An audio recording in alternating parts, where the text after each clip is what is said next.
Hello, everyone. Welcome back to the part 2 of How I Taught My Grandmother to Read. इससे पिछले part में हमने देखा था कि कैसे जो ऑथर है उनकी ग्रैंडमदर को बहुत बुरा लगता है कि उनको पढ़ना नहीं आता है और वो उनके पास आके रोने लगती है। आई could not understand why my 62-year-old grandmother was telling me।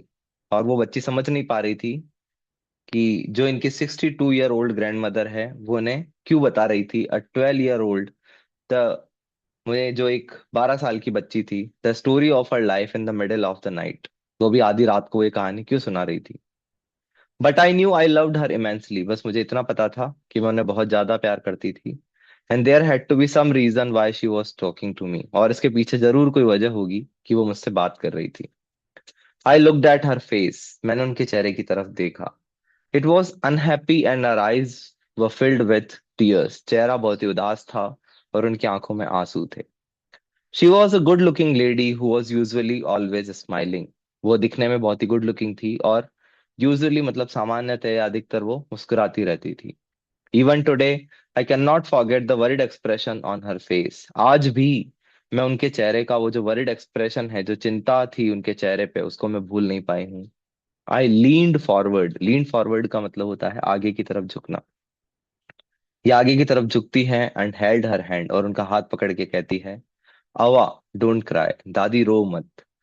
What's the matter, बताइए क्या बात हुई है। Can I help you in any way, क्या मैं आपकी किसी तरह से मदद कर सकती हूँ। Yes I need your help. तो दादी कहती है, हाँ मुझे तुम्हारी मदद चाहिए। You know when you were away, पता है जब तुम यहाँ से दूर चली गई थी उस शहर में शादी में, करमवीरा केम एज यूजुअल। वो जो मैगजीन मैगजीन है करमवीरा, वो आई। आई ओपन द मैगजीन, मैंने उसे खोला। आई saw the pictures that accompanies the story of Kashi यात्रे। और मैंने उन तस्वीरों को देखा जो उस मैगजीन में थी। And I could not understand anything that was written. लेकिन मुझे कुछ भी समझ में नहीं आया जो उसमें लिखा था। Many times I rubbed my hands over the pages. कई बार मैंने अपने हाथों को उस किताब पर फेरा, wishing they could understand what was written. और मैं इस उम्मीद में थी कि शायद मुझे समझ में आ जाए कि उसमें क्या लिखा है। But I knew it was not possible. लेकिन मुझे पता था ये पॉसिबल नहीं है। If only I was educated enough, काश मैं भी पढ़ी लिखी होती। I waited eagerly for you to return. और मैंने काफी उत्सुकता से तुम्हारे वापस आने का इंतजार किया। I felt you would come early and read for मी। मुझे लगा कि तुम जल्दी आ जाओगी और मुझे पढ़कर सुनाओगी। I even thought of going to college, village sorry. और मैंने ये भी सोचा कि मैं विलेज ही आ जाऊं जहां तुम गई हुई थी। And asking you to read for me, और तुमसे पढ़ने के लिए कहूं। I could have asked somebody in the village but it was too embarrassed to do so. मैं किसी और को भी कह सकती थी गांव में, लेकिन मुझे बहुत ही शर्मिंदगी महसूस हो रही थी।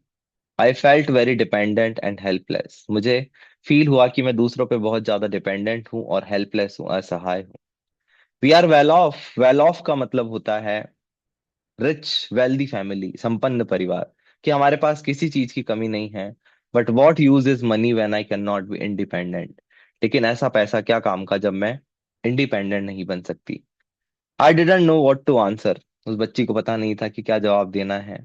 अवा कंटिन्यूड। अवा आगे कहती है, I have decided I want to learn the Kannada alphabet from tomorrow onwards. तो अव्वा कहती है, मैंने सोच लिया है कि कल से मुझे कन्नड़ अल्फाबेट सीखने हैं। I will work very hard. मैं बहुत मेहनत करूंगी। I will keep Saraswati Puja during Dussehra as the deadline. Deadline का मतलब होता है किसी भी चीज को करने की आखिरी तारीख, लास्ट डेट। कि जो सरस्वती पूजा आती है उससे पहले मैं सीख के रहूंगी। That day I should be able to read a novel on my own. कि उस दिन मुझे एक नोवेल पढ़ना आ जानी चाहिए। ऑन माई ओन का मतलब होता है खुद से। I want to be independent. मैं आत्मनिर्भर बनना चाहती हूँ। I saw the determination on her face. मैंने उनके चेहरे पे डिटर्मिनेशन, दृढ़ इच्छा शक्ति देखी। Yet I laughed at her Avva. फिर ये अपनी दादी पर हंसने लगती है और कहती है, at this age of 62 you want to learn the alphabet. इस उम्र में आप सीखना चाहते हो alphabet. All your hair is grey. दादी आपके बाल सफेद हो गए हैं। Your hands are wrinkled. आपके हाथों पर रिंकल्स आ गए हैं, आपकी स्किन झुलस गई है। You wear spectacles. आप चश्मा पहनती हो और आप किचन में बहुत समय तक काम करती हो। Childishly I made fun of old lady. मैंने उनका मजाक उड़ाया बचपने में। But she just smiled. लेकिन वो सिर्फ मुस्कुराती है। For a good cause if you are determined you can overcome any obstacle. इस लाइन का मतलब है कि अगर किसी अच्छी वजह से आप डिटरमाइंड हो, आपने ठान रखा है, तो ओवरकम आप पार कर लेते हो। ऑब्स्टिकल होता है बाधा, रुकावट, किसी भी तरह रुकावट को आप पार कर सकते हो। आई will work harder than anybody but I will do it, कि मैं सबसे ज्यादा मेहनत करूंगी और मैं इसको करके रहूंगी। For learning there is no age bar. इस लाइन का मतलब है सीखने की कोई उम्र नहीं होती। The next day onwards I started my tuition. अगले दिन से इन्होंने अपनी दादी को पढ़ाना स्टार्ट किया। अवा वॉज अ वंडरफुल स्टूडेंट। और जो दादी है इनकी बहुत ही अच्छी स्टूडेंट थी। The amount of homework she did was amazing. जितनी उन्होंने मेहनत की थी वो बहुत ही कमाल की थी।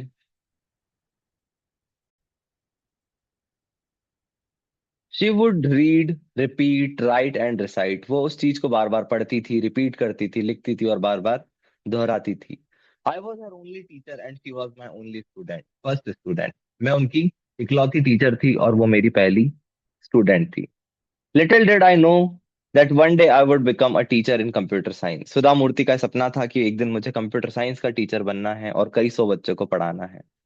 The Dussehra festival came as usual. Dussehra का त्योहार भी आता है। सीक्रेटली मतलब चुपके से, आई bought Kashi Yatre which had been published as a novel by that time. तो ये अपनी दादी के लिए वो नोवेल खरीद के लाती है जिसका नाम था Kashi Yatre. My grandmother called me to the puja place and made me sit down on a stool. इनकी दादी ने पूजा प्लेस पे बुलाती है और एक स्टूल पर बिठाती है। She gave me a gift of frock material, और उन्हें गिफ्ट के तौर पे एक फ्रॉक का कपड़ा देती है। Then she did something unusual. फिर कुछ बहुत ही असामान्य सा होता है। She bent down and touched my feet. वो झुकती है और मेरे पैरों को छूती है। आई वॉज सरप्राइज, मैं बहुत सरप्राइज थी। And taken aback, taken aback का मतलब होता है शॉक्ड हो जाना, चौंक जाना। Elder never touch the feet of youngsters, कि बड़े कभी छोटों के पैर नहीं छूते। They have always touch the feet of God, elders and teachers. हम हमेशा भगवान के, बड़ों के और टीचर्स के पैर छूते हैं। We consider that as a mark of respect. हम इसे एक सम्मान की चीज मानते हैं। It is a great tradition, ये बहुत ही अच्छी परंपरा है। But today the reverse had happened, लेकिन आज इसका उल्टा हो रहा था। इट वॉज नॉट करेक्ट, ये सही नहीं था। लेकिन तभी इनकी दादी कहती है, I am touching the feet of a teacher, not my grand daughter. कि मैं अपनी ग्रैंड डॉटर के नहीं, अपनी टीचर के पैर छू रही हूँ। A teacher who taught me so well. Teacher जिसने मुझे इतने अच्छे से पढ़ाया, with so much of affection, इतने प्यार से पढ़ाया, that I can read any novel confidently in such a short period. कि मैं कोई भी नॉवल इतने कम समय में पढ़ सकती हूँ। नाउ आई एम इंडिपेंडेंट, अब मैं आत्मनिर्भर हूँ।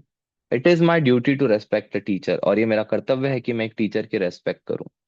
It is not, isn't it written in our scriptures that a teacher should be respected? और यही तो हमारे किताबों में लिखा है कि टीचर की रेस्पेक्ट तो होनी ही चाहिए, इररेस्पेक्टिव ऑफ द जेंडर और एज। भले ही उनकी जेंडर कोई भी हो सकता है, एज कोई भी हो सकती है। और ये बात बिल्कुल सही है कि किसी से भी सीखा जा सकता है। I did return her namaskar to her by touching her feet. तो बदले में इन्होंने भी उनके पैर छुए। And gave my gift to my first student, और इन्होंने भी वो गिफ्ट दिया, वो नोवेल। शी ओपन इट, उन्होंने उसे खोला। एंड रीड इमीडिएटली, तुरंत उसे पढ़ने लगी। द टाइटल काशी यात्रे, उस किताब पे लिखा था Kashi Yatre by Triveni. And the publisher name. I knew then that my student had pass with flying colours, और तब मुझे पता चला कि मेरी जो स्टूडेंट है वो फ्लाइंग कलर्स से पास हो चुकी है। पास विथ फ्लाइंग कलर्स का मतलब होता है बहुत ही अच्छे रिजल्ट से पास होना। तो ये थी हमारी कहानी, हमारी स्टोरी, जिसमें बताया गया है that there is no age for learning, किसी भी उम्र में सीखा जा सकता है। So in the next video will discuss the question answer. I hope you understood everything, आप सभी को बहुत अच्छे से समझ में आया होगा। If you like the content of this video, please subscribe to my channel and for watching such videos. Thanks for watching.